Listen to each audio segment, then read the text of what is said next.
અમદાવાદની એનઆઈડી સંસ્થાએ ગણતંત્ર દિવસ નિમિત્તે રાષ્ટ્રપતિ ભવનમાં યોજાનાર એટ હોમ કાર્યક્રમ માટે વિશેષ હસ્તકલા નિમંત્રણ પત્ર તૈયાર કર્યા છે. પૂર્વોત્તર ભારતના 8 રાજ્યની અષ્ટલક્ષ્મી થીમ પર આધારિત આ પત્રિકામાં દેશની ભવ્ય વિરાસત અને કલાનો અનોખો સંગમ જોવા મળે છે.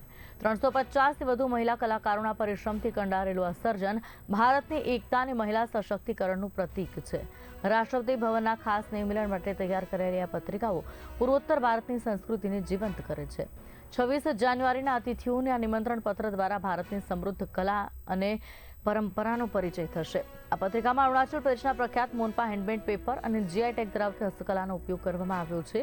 ઈશાન ભારતની 350થી વધુ મહિલા કલાકારોએ દરેક બોક્સ અને પત્રિકાને કલાત્મક રીતે તૈયાર કરી છે. આધુનિક ડિઝાઇનનો સુમેળ જોવા મળે છે. અંતરિયાળ વિસ્તારના કલાકારોના હુનરને રાષ્ટ્રીય મંચ પર સ્થાન આપી આ પહેલી ગૌરવપૂર્ણ પહેલ છે. પ્રજાસત્તાક પર્વની સાંજે વિતરિત થનારી આ પત્રિકા આત્મનિર્ભર ભારત અને વોકલ ફોર લોકલના મંત્રને ખરા અર્થમાં સાર્થક કરશે.